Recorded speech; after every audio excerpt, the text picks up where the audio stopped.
The night was colder than any Ethan Cole could remember in years. The prairie, normally alive with the soft rustle of grasses and distant calls of night creatures, lay buried under a thick quilt of frost and silence. The moon hung pale and distant above the vast expanse, casting a silver-blue glow over the land. Ethan tugged his worn coat tighter around his shoulders, the leather stiff from years of use and exposure to every kind of weather the plains could offer. His horse Dusty snorted quietly, breath coming out in clouds of mist, its ears twitching at every whisper of wind. They had been riding for hours. His fingers, gloved but still stiff with cold, tightened on the reins. He was tired, hungry, and looking forward to the warmth of a campfire and maybe a bit of dried meat before sleep. But fate had different plans for the night. It began with a shape, a faint, unmoving form near the edge of a frozen creek, just beyond the broken remains of a fallen pine. At first, Ethan thought it might be an animal, maybe a deer that had wandered too close to the icy water. But something about it seemed wrong. Too still, too fragile. He hesitated. On these lands, wandering too far from the trail could mean trouble. Wild animals, thin ice, or worse. Territory claimed by Apache warriors. He glanced around, scanning the tree line for movement, for shadows that didn't belong to rocks or scrub. Nothing. Just the quiet hush of winter and the distant sigh of the wind. Curiosity and concern tugged at him stronger than caution. He clicked his tongue softly and guided Dusty toward the creek. The crunch of frozen snow under his horse's hooves sounded unnaturally loud in the still night. As he drew closer, his breath caught. Not an animal. A person. Small, fragile, curled into herself like a child trying to shield against the cold. Ethan's heart thumped harder. He swung himself down from the saddle, boots sinking slightly into the snow. For a moment he stood still, breath freezing on his stubble-lined jaw, listening. The kind of listening a man learns after years on the frontier. Silence. No arrows. No sudden rustling. No whispers in a foreign tongue. Slowly he approached. The figure trembled faintly. A girl, Apache, judging by the long dark braid half buried under frost and the pattern of beads woven into a strip of leather across her shoulder. Her skin was pale beneath the moonlight, lips almost blue, eyelashes dusted with tiny flakes of ice. She didn't move when he knelt beside her. Ethan reached out, uncertainty flickering across his mind. Helping her might bring trouble. The Apache were protective of their own. He'd heard enough stories from other cowboys, men who had disappeared after crossing paths with a lone Apache traveler. But leaving her here, in this cold, she would be dead before sunrise. He leaned closer. "Miss," he whispered, voice hoarse from the cold and days without speaking. "Can you hear me?" Her eyelids fluttered, barely. She tried to move her lips, but no sound came out, only a shallow, uneven breath. Without thinking further, he shrugged off his thick woolen blanket from his saddle and wrapped it around her shoulders. The fabric was rough but warm, smelling of horse, campfire, and faint traces of the cedar oil he used to keep the moths away. She flinched at first, instinctively recoiling from his touch, but then her trembling hands clutched the blanket tightly, as though afraid it might vanish. "You're freezing," Ethan murmured, more to himself than to her. He looked around quickly, searching for a place to build a fire. The fallen pine offered a bit of shelter from the wind. He guided her gently toward it, his arm firm around her shoulders to keep her from collapsing. She was lighter than he expected, brittle like a bird with hollow bones. Once he settled her against the tree, he moved swiftly. Years of life on the plains had taught him how to start a fire quickly and quietly. He gathered what dry branches he could find beneath the snow, shielding them from the wind with his body as he struck flint against steel. Sparks flew, catching on the dry bark he had peeled from the underside of a log. Within minutes, a small flame flickered to life. The fire grew slowly, casting a soft orange glow on the girl's face. Ethan sat cross-legged beside her, rubbing his gloved hands together before removing them to warm his fingers near the flames. Her eyes, large and dark as wet soil, opened slowly and focused on him. There was fear there, deep, instinctive fear, but also something else. Confusion, curiosity. The mistrust faded only slightly when she realized he wasn't going to hurt her. "Water," Ethan said gently, reaching for his canteen. He unscrewed the cap and held it to her lips. She hesitated. Her cracked lips parted and she took a small sip, then another. Her throat moved slowly as she swallowed. After a few moments, she let out a shaky breath and closed her eyes again, though she stayed awake. Ethan glanced at her clothing, thin deerskin torn at the hem, damp from snow and ice. Too little to fight the cold. He cursed softly under his breath. The wind tugged at his hat, carrying with it the smell of pine resin and distant smoke. Maybe from another campfire, maybe from a settlement miles away. A thought crossed his mind. Was she alone? Had she been separated from her family? Attacked? Lost? He looked at her again. She couldn't be more than 16. Maybe younger. He felt a tight knot form in his chest. He pulled the blanket tighter around her. "You're safe for now," he said quietly. She didn't understand the words, he could tell. But the tone, the gentleness seemed to reach her. Her breathing slowed, no longer frantic gasps but steady, soft inhales. The fire crackled, sending tiny embers drifting upward. The moon moved slowly across the sky as minutes turned into hours. Ethan fed the fire bit by bit, careful not to let it die or blaze too bright. He kept watch. The prairie could be unforgiving. Wolves, coyotes, or men with bad intentions could be drawn to the glow of flames. But he stayed, rifle across his lap, eyes scanning the darkness. Occasionally he glanced at the girl. She slept lightly, her fingers still gripping the blanket as though it were the only anchor she had in the world. Time passed. His back began to ache from leaning against the tree, but he didn't move. His thoughts wandered, to the ranch miles east, to his younger brother waiting for him, to the letter in his coat pocket from his mother asking when he'd come home for good. He thought about the battles he had seen between settlers and natives, blood spilled over land and pride.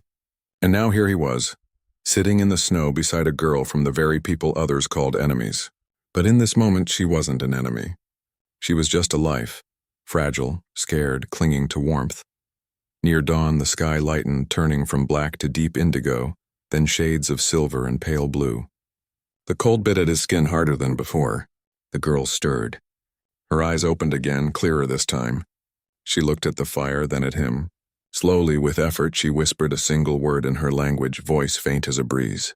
Ethan didn't understand, but he knew it wasn't a cry for help or a plea for him to leave. It sounded like gratitude. He gave a faint smile. "You're welcome," he murmured, not knowing if she would understand. She tried to sit up, wincing as her stiff muscles protested. Ethan reached out instinctively, offering his hand. She hesitated, then accepted it. Her fingers were cold but steadier than before. He moved closer, propping her against the blanket-covered log where the fire's warmth reached her more fully. For a moment, they just sat there, two strangers from different worlds, bound by one cold night and a simple act of kindness. The first rays of sunlight slipped over the horizon, painting the snow in shades of gold and rose. The world seemed to breathe again. Ethan stood, stretched his legs, and walked to his horse. Dusty raised his head and nickered softly.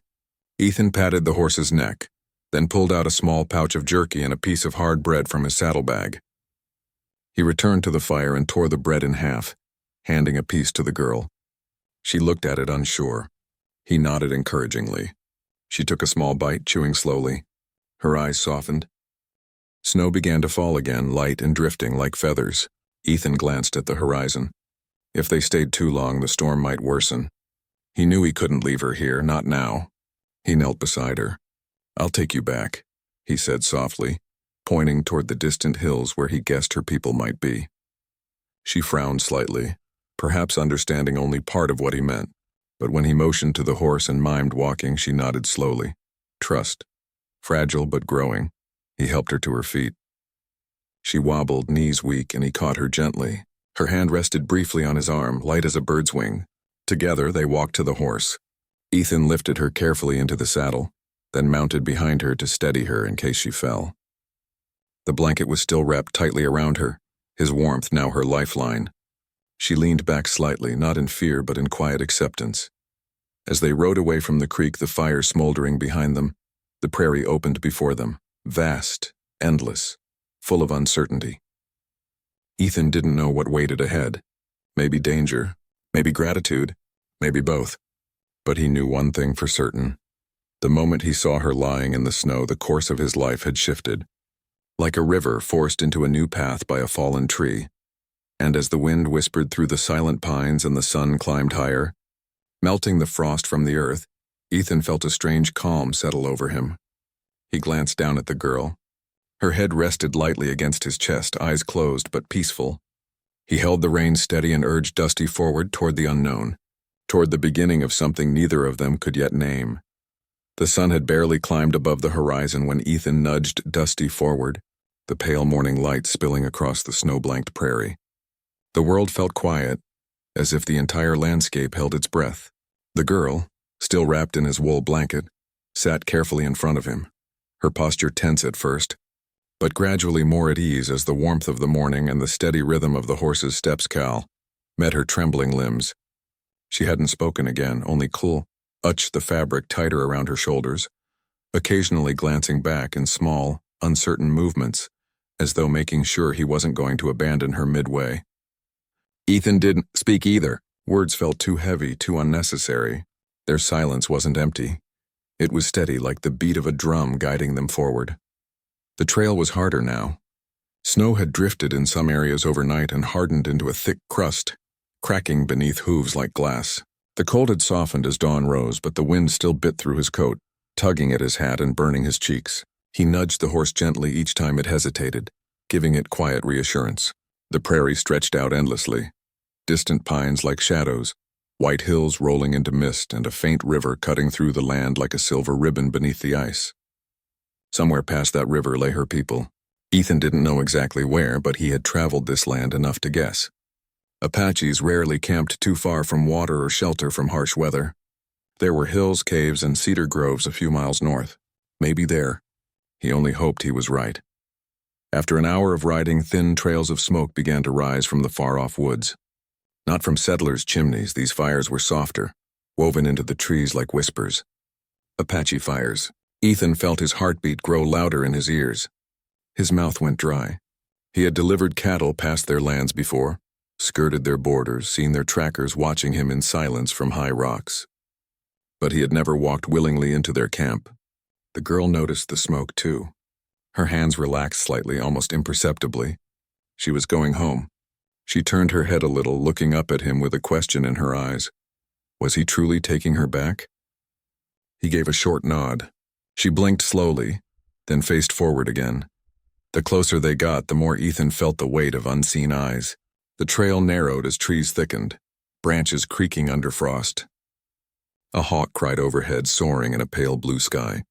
Somewhere to the left, snow shifted, then quiet. They were being watched. He could feel it in his bones. He slowed Dusty to a walk. Easy, he murmured, though he wasn't sure if he was talking to the horse or himself. They entered a narrow pass between two large rocks, their surfaces scored by years of wind and storms. As soon as they crossed through, three figures stepped out of the trees like spirits summoned by the land itself. Apache warriors, bows drawn, arrows already notched and aimed at Ethan's chest. Dusty snorted, muscles tensing beneath him. Ethan raised both his hands slowly, palms open. The girl stiffened, turning wide eyes toward the warriors. She said something urgently in her language, voice thin but clear. One of the warriors, tall, sharp-eyed, responded with a low voice. She gestured to the blanket she wore, then to Ethan, then made a motion Ethan didn't understand. The tension in the warrior's shoulders eased just slightly, though the arrows remained aimed. Ethan kept his voice calm. She was freezing. I found her by the creek. I brought her back. They didn't understand his words, but they understood his tone and perhaps his actions more than anything else. The tallest of the warriors said something over his shoulder, and moments later more figures emerged from the trees. Among them was an older man wrapped in a thick fur cloak, his hair long and streaked with gray. His gaze held the authority of someone who didn't need weapons to command obedience. His eyes fell first on the girl. She slid off the horse shakily, though Ethan kept his hand near in case she stumbled. She spoke to the older man in rapid, quiet words. He listened, face unreadable, then his gaze turned to Ethan. The man stepped forward, stopping only a pace away. Ethan held firm, though his heart hammered like war drums. The elder's dark eyes traveled from Ethan's face to the blanket still clasped around the girl's shoulders, then back to Ethan. Without breaking eye contact, he extended a hand, placing it over his heart, then briefly touching Ethan's shoulder. It wasn't a greeting he fully understood, but he recognized respect when he saw it. Ethan nodded slowly. The elder said something softly to the warriors. Bows lowered. Arrows returned to quivers. The tension dissolved like morning mist. The girl stood beside the elder, her father, Ethan guessed, and glanced at him briefly with eyes softer than before. Ethan expected the warriors to take her away immediately, but instead the elder motioned for him to follow. They walked deeper into the woods, the snow crunching beneath their moccasins and boots. The trees parted to reveal the camp, shelters made of wood and hide, smoke rising from low fires, children gathering water, women weaving baskets, men sharpening arrows or tending to horses. It was peaceful, almost sacred, a world untouched by the chaos outside. As Ethan dismounted, a few villagers turned to look, some with curiosity, some with caution. One older woman hurried forward, gathering the girl into her arms, tears glistening in her eyes. She spoke rapidly, voice cracking with relief. The girl clung to her for a moment before turning to look back at Ethan once more. A strange connection pulsed between them, born not of words but of survival, of firelight in the snow, of trust exchanged in silence. The elder, now clearly recognized as the chief, spoke to a group of men nearby. They nodded and dispersed. He then motioned for Ethan to walk with him to a large fire pit at the center of the village. Ethan followed, uneasy but calm. The chief's posture was proud but not hostile. He gestured for him to sit near the fire. Ethan did. The warmth was welcome. His fingers were numb from the ride, and his coat, though thick, did little to stop the wind that sliced through the trees. The chief spoke slowly in broken English, his words heavy but clear. "You've found my daughter." Ethan nodded. "She was alone, cold. I couldn't leave her." The chief studied him for a long time, as though searching his soul for lies. Finding none, he gave a short nod. "You saved her life." Ethan shrugged, looking into the fire. Anyone would have done the same. The chief's eyes narrowed slightly. "Not anyone." A group of elders gathered then, men and women, their faces lined with age and story. They sat in a semicircle, their eyes flickering between Ethan and the chief. The girl was seated nearby, close to the woman who had embraced her earlier, her mother, no doubt. They spoke quietly to her, brushing hair from her face, wrapping a new fur around her shoulders. She no longer shivered. Her cheeks had color now, her lips no longer pale. She looked alive. Ethan resumed his silence. He wasn't sure if he should speak or simply wait. He chose the latter. The chief spoke again, this time not in English but in Apache. His voice was low and resolute. The elders listened. The girl lifted her head, her eyes widening slightly. Ethan didn't understand the words, but he felt their gravity in the air around him. The chief paused, then pointed at the blanket, his blanket, still around his daughter. The elders murmured among themselves. Some nodded. Some raised eyebrows. Then the chief turned to Ethan and spoke in English again, slowly, carefully. "In our way, when a man gives his blanket to a woman to keep her warm, he gives her his protection, his life, his heart. This is marriage." He tapped his chest, then gently touched his daughter's shoulder. "You give. You choose her." The fire seemed to crackle louder all at once. Ethan sat frozen. Married? His mind raced. He looked at the girl. She wasn't looking at the ground anymore. Her eyes were on him, filled with uncertainty but no fear. The village waited. The wind itself seemed to pause. Ethan could ride away. He could refuse. But the thought of her face, pale and dying in the snow, flashed through his mind. The way her fingers held onto his blanket like life itself. The way she had leaned into him on the ride here, trusting him. He swallowed hard, spoke with a voice barely above a breath. "If this is your way, then I accept." The words hung in the air. Final. Powerful. A whisper of surprise spread through the camp like a ripple over water. Some smiled. Some blinked in disbelief. The girl's mother covered her mouth with her hand. The girl said nothing for a long, still moment. Then, slowly, almost shyly, she lowered her gaze, cheeks touched by the faintest blush. The chief placed a hand on Ethan's shoulder, not as a warning this time, but as a blessing. "You are welcome here," he said quietly. "You gave warmth. You gave life. She is your wife now, and we are your people." Ethan looked at the fire, then at her, the girl, his wife according to their way. Her eyes met his, soft, uncertain, but not unwilling. In that moment, something shifted deep within him. Something unfamiliar yet peaceful, like destiny whispered through snow and embers. And though Ethan didn't yet understand the weight of what had just unfolded, He knew one thing: this land, this morning, this girl, had changed the direction of his life forever. The murmurs around the fire slowly faded into silence, but the meaning of the words the chief had spoken still hung in the air like mist that refused to lift. Ethan sat motionless, as if the earth beneath him had shifted without warning. The warmth of the flames reached his hands, but his chest felt numb, almost hollow. He wasn't a man easily shaken. Storms, stampedes, the Eiffel shots in the night had long ago made him steady in the face of danger. But this was different. He had expected gratitude, confusion, maybe even suspicion. Not this. Marriage. The word echoed in his head with a strange finality. He looked at the girl, Ayanna, though he did not yet know her name. She sat near her mother, but her eyes kept being drawn to him, almost against her will. Her expression was unreadable, part shock, part vulnerability. She knew what her father had declared. She also knew, perhaps more than Ethan, what it meant. In her culture, in her tribe, this wasn't a suggestion. It was a bond, sacred, binding, a promise not only between two people but between two families, two spirits. She pulled the blanket he had given her closer around herself. That same blanket, now folded gently over her shoulders, had become more than just cloth. It was a symbol, a vow he had made without knowing. Ethan's mouth felt dry. His heart thudded, but he forced himself to speak, his voice low, calm, respectful. I didn't know. The chief watched him unblinking, his face carved by years of wind, loss, and wisdom. Now you do, the elder replied simply. His tone held no anger, no pressure, only truth.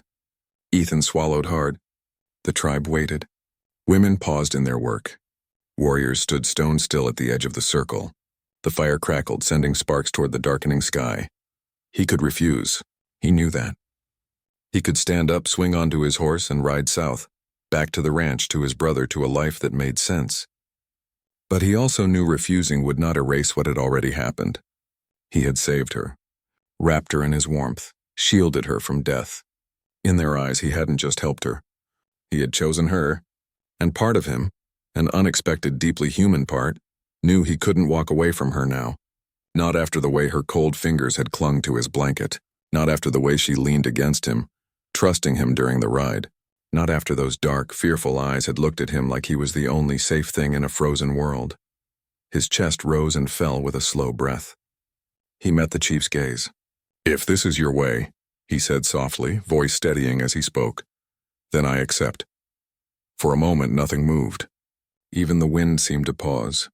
Then a quiet murmur swept through the circle, surprise, relief, curiosity.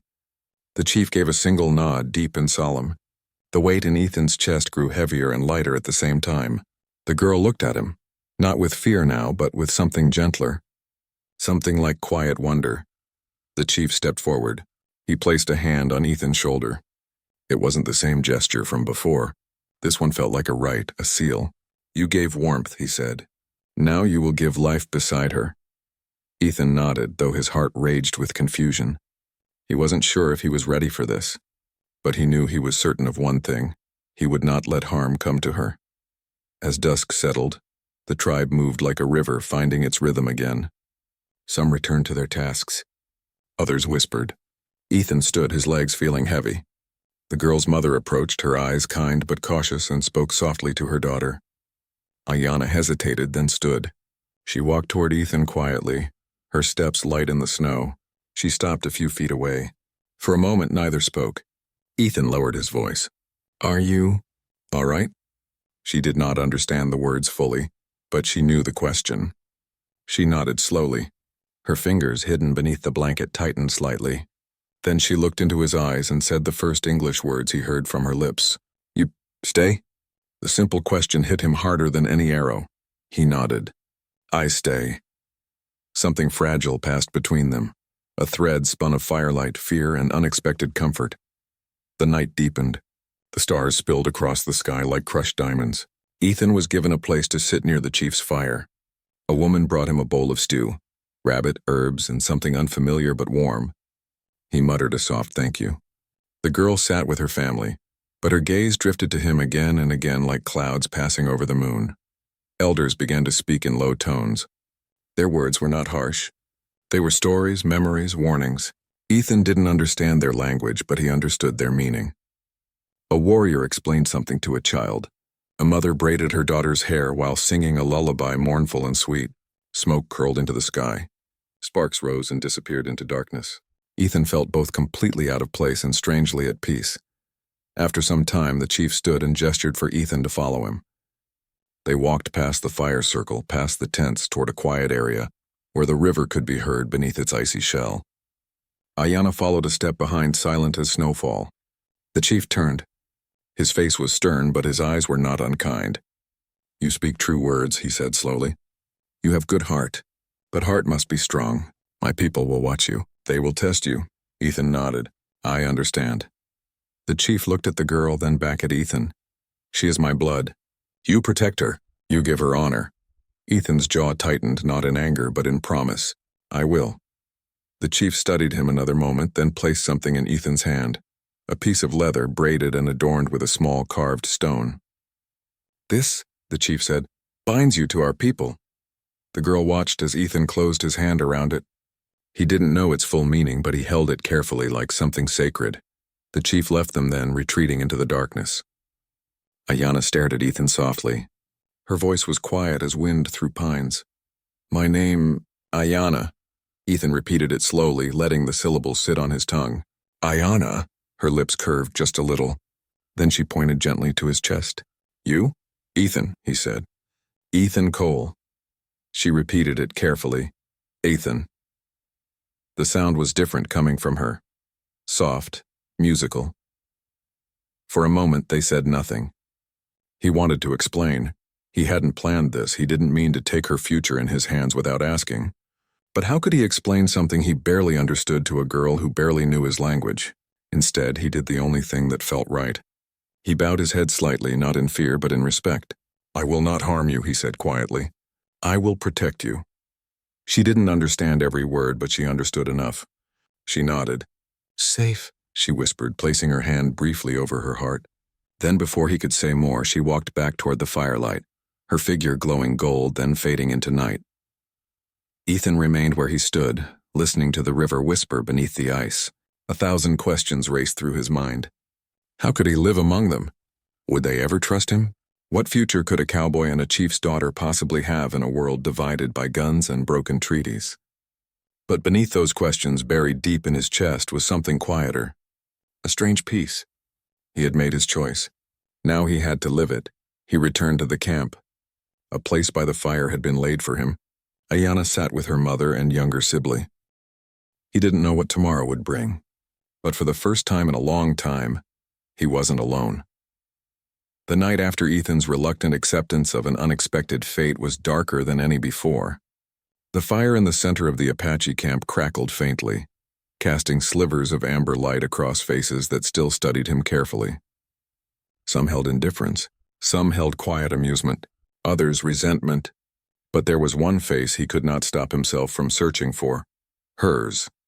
Ayanna sat among the women, her hair braided with small feathers and beads.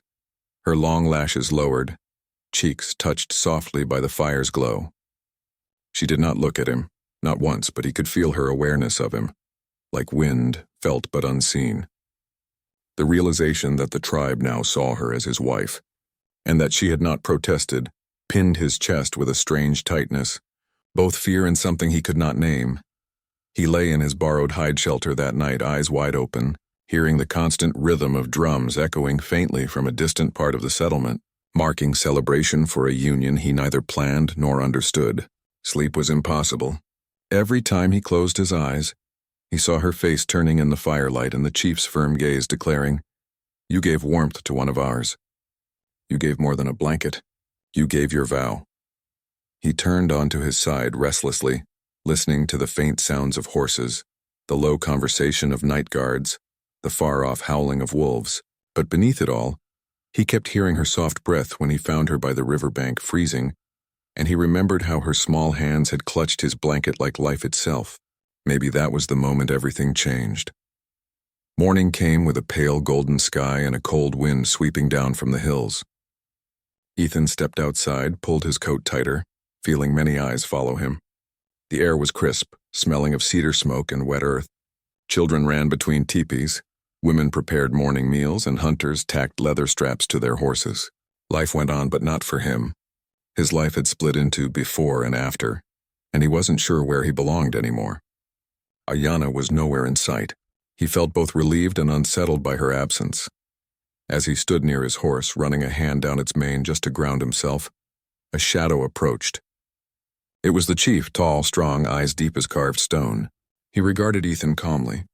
"You have questions," he said flatly. It wasn't a guess. Ethan inhaled slowly. "I didn't mean to." The chief raised a hand, stopping him. "Intent does not change truth. In our way, you gave her protection when she was without it. You put your life between hers and death's cold hand. That is not a small thing." Ethan clenched his jaw, searching for the right words. "Where I come from, kindness doesn't mean marriage." The chief's face did not move. "Where you come from is not here." And after a long silence, he added quietly, "You have a choice. Stay, learn, honor what you began, or leave. But if you leave, leave alone." Those words settled into Ethan like a stone sinking into deep water. Leave alone. Leave her. Leave the girl who had trusted him, even without words. He looked away, his throat tight. The chief left him to think. That afternoon, Ethan wandered to the edge of the river, the same place where everything had started. The water was calm, reflecting the wide sky. He crouched down, touching the cold water with his fingers. "What have I done?" he whispered to himself. Or perhaps, what have I started? Soft footsteps behind him. He turned slowly. She was there, Ayanna. Her dark hair fell loose today, long over her shoulders. She held his blanket, folded carefully in her arms as though it were something precious. She did not meet his eyes at first. Then slowly she stepped forward and held it out to him. "Your blanket," she said softly. Her English was quiet, a little broken, but clear. Ethan didn't move. "Keep it," he said, voice barely above a whisper. She looked up then, eyes wide, unreadable. "It belongs to you now." She hesitated, then lowered it gently onto a flat stone. "I do not want to be something forced," she said after a long silence, her voice trembling slightly. "If you wish to go, I will say nothing to stop you." He looked at her for a long time.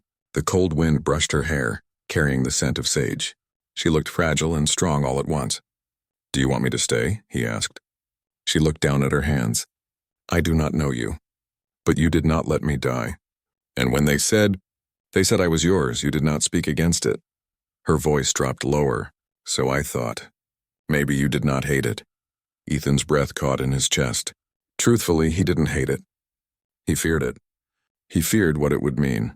The responsibility, the change, the surrender of a life he knew for one he didn't. But he didn't hate it. He didn't hate her. He stepped closer, picking up the blanket. She tensed slightly but didn't move away. Gently, he draped it around her shoulders again. She stared up at him, eyes shining a little in the light. "Keep it," he said softly. "It looks better on you anyway." A faint smile tugged at the corners of her lips.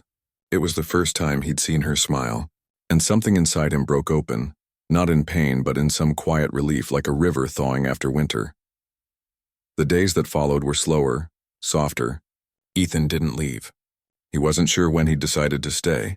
Maybe it wasn't a decision at all, but a quiet surrender to something already growing inside him. The tribe watched him with cautious acceptance. He helped with their horses, repaired fences, brought firewood to the elderly. He didn't speak much, but his actions spoke for him.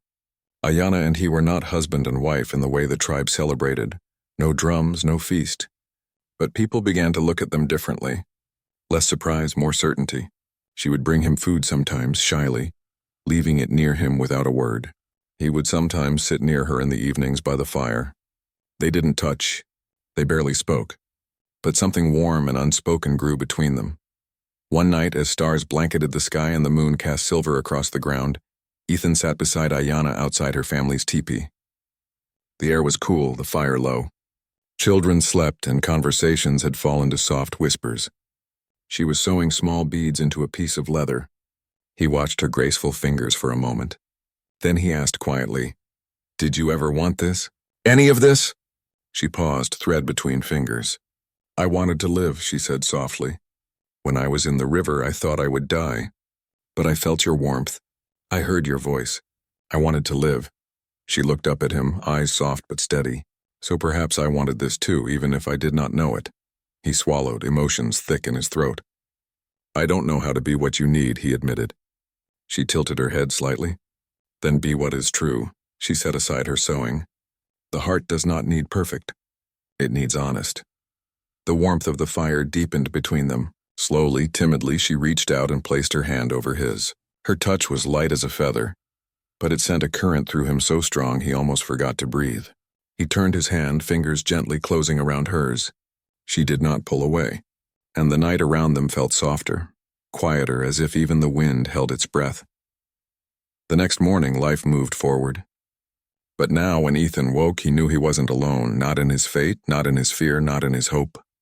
And as he stepped outside, he saw Ayanna standing near the horses, his blanket around her shoulders, and she smiled, openly this time, as if the sun had risen just for them.